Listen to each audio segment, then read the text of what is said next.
जय श्री राम। वंदहु प्रथम महीसुरी चरना, मोह जगत संशय सब हरना।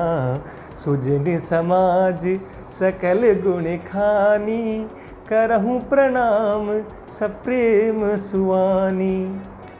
मित्रों, बाबा तुलसीदास जी अपने रामचरितमानस के माध्यम से भी ये बताते हैं कि संत और ब्राह्मण में सबसे पहले ब्राह्मण को प्रणाम करते हुए फिर संतों को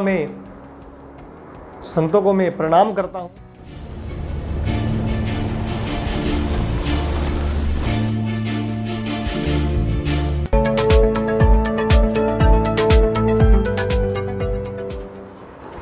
जय श्री कृष्णा, जय श्री राम।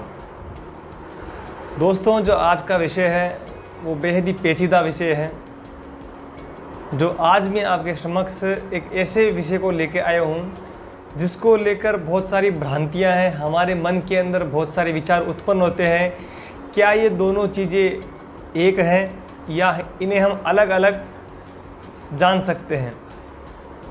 जैसे कि आप थंबनेल देख के आप पता लगा चुके हैं कि आज का जो हमारा विषय है वो यह है कि संत और ब्राह्मण इन दोनों में से सर्वश्रेष्ठ कौन है, कौन ज़्यादा ज्ञानी है, कौन ज़्यादा शक्तिशाली है।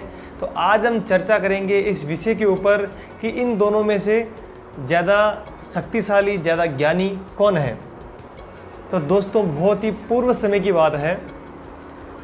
एक समय एक ब्राह्मण और एक संत महात्मा में इस बात को लेकर विवाद उत्पन्न हो गया कि हम दोनों में से श्रेष्ठ कौन है। संत यह बोलते हैं कि हम अपने माता पिता जो कि हमें जीवन देने वाले हैं उनका भी त्याग कर करके हम संन्यास धारण करते हैं। इस संसार से, मोह माया से मुक्त होकर के संन्यास धारण करके हम संत बनते हैं। तो वो अपने आप को ही श्रेष्ठ बता रहे हैं। इसी बात पर ब्राह्मण देवता ये बोलते हैं कि हम जन्म से लेकर कर अपने अंतिम सांस तक हम धर्म का प्रचार प्रसार करते हुए, लोगों के दुखों को हरते हुए, लोगों के सुख दुख को बांटते हुए हमेशा धर्म की रक्षा करते हैं तथा ज्ञान का विस्तार करते हैं।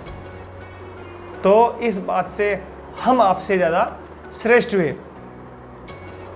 लेकिन एक दूसरे को वो दोनों आपस में संतुष्ट नहीं कर पा रहे थे। इसी बात को लेकर के वो दोनों प्रबुद्धजन ब्रह्मा जी के पास पहुँचे। ब्रह्मा जी के पास पहुँचे तो ब्रह्मा जी ने दोनों के आगमन का कारण पूछा कि हे श्रेष्ठ जनों, आपका किस प्रकार यहाँ पर आगमन हुआ है। तब संत महात्मा बोले कि अब आप ही ये फैसला कीजिए कि हम दोनों में से श्रेष्ठ कौन है। तब ब्रह्मा जी ये बोलते हैं, संत हृदय नवनीत समाना।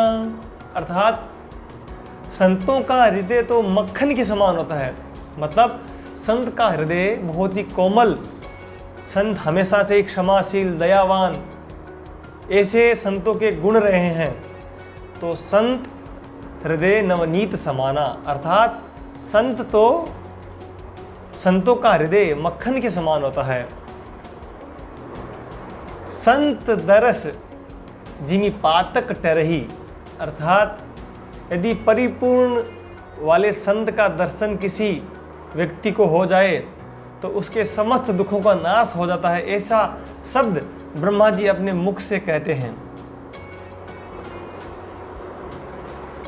अब ब्रह्मा जी ये बात भी कहते हैं कि संत तीनों वर्णों में से कोई भी बन सकता है।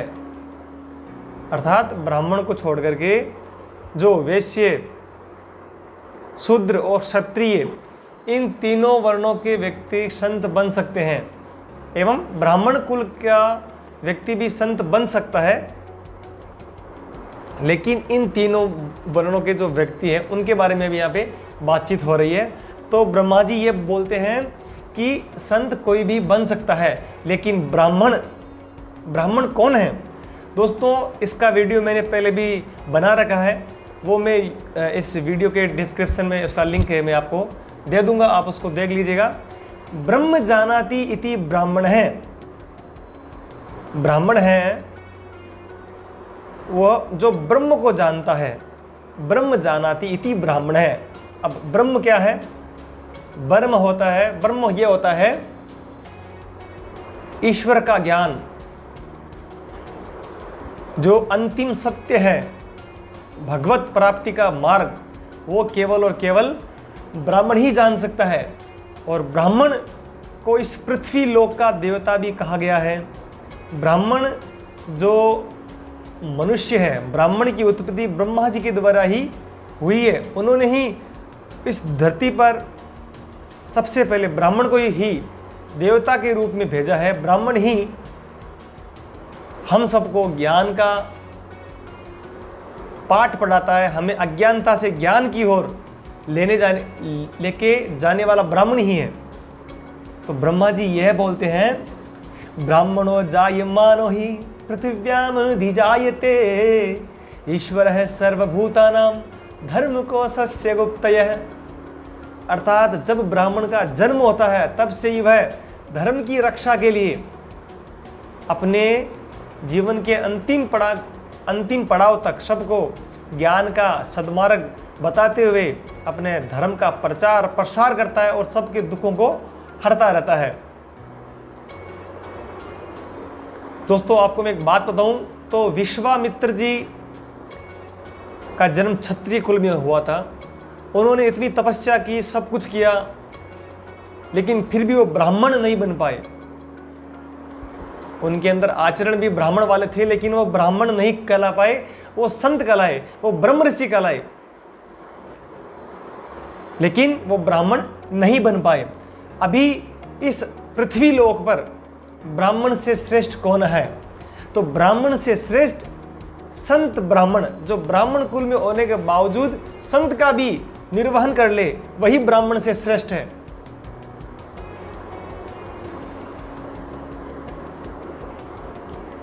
ब्रह्मा जी ने यह भी कहा है कि वेदों ने भी ब्राह्मणों और संतों की महिमाओं का बखान किया है कि संत क्या करते हैं।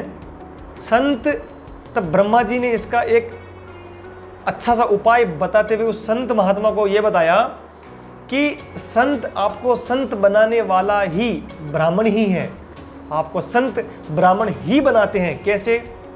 जब आप संन्यास के लिए संकल्प लेते हैं, जब आप संन्यास धारण करने के लिए संकल्पित होते हैं, तो वो संकल्प भी आपको ब्राह्मण ही दिलाता है। लेकिन ब्राह्मण अपने श्रेष्ठ कर्म के अनुसार ब्राह्मण कुल में पैदा होता है। यदि व्यक्ति के, मनुष्य के कर्म अच्छे होंगे तभी वह ब्राह्मण, ऐसा वेदों में, हमारे शास्त्रों में ये बताया गया है, जिस व्यक्ति के अच्छे कर्म होंगे वही ब्राह्मण कुल में पैदा होता है। तो ब्राह्मण कुल में पैदा होना ही अपने आप में बड़ी बात है। मैं यहाँ पे किसी धर्म का प्रचार प्रसार नहीं कर रहा, लेकिन आजकल कुछ भ्रांतियाँ ज़्यादा फैल रही है और कुछ ब्राह्मण अपने कर्तव्य से हटके भी चल रहे हैं। लेकिन ब्रह्म जानाति इति ब्राह्मण, बाकी ब्राह्मण के बारे में मैंने एक वीडियो पहले भी बना रखा है, आप उसको प्लीज़ ज़रूर ये देखिए। तो दोस्तों, कहने का तात्पर्य यह है कि ब्रह्मा जी ने भी यह बताया है कि संत और ब्राह्मण में ब्राह्मण ही श्रेष्ठ है और ब्राह्मण में भी ब्राह्मण संत सर्वश्रेष्ठ है। अर्थात इस पृथ्वी लोक पर सर्वश्रेष्ठ ब्राह्मण देवताओं को ही बताया गया है। उनके बाद में संत भी उनकी अनुकंपा, उनकी आराधना करते हैं। दोस्तों, आपको यह वीडियो कैसा लगा? यदि मेरे से किसी भी प्रकार की त्रुटि हुई है तो कमेंट सेक्शन में जाकर के मुझे उसके बारे में ज़रूर बताएं और वीडियो को ज़्यादा से ज़्यादा शेयर कीजिए, लाइक कीजिए। जय श्री कृष्ण।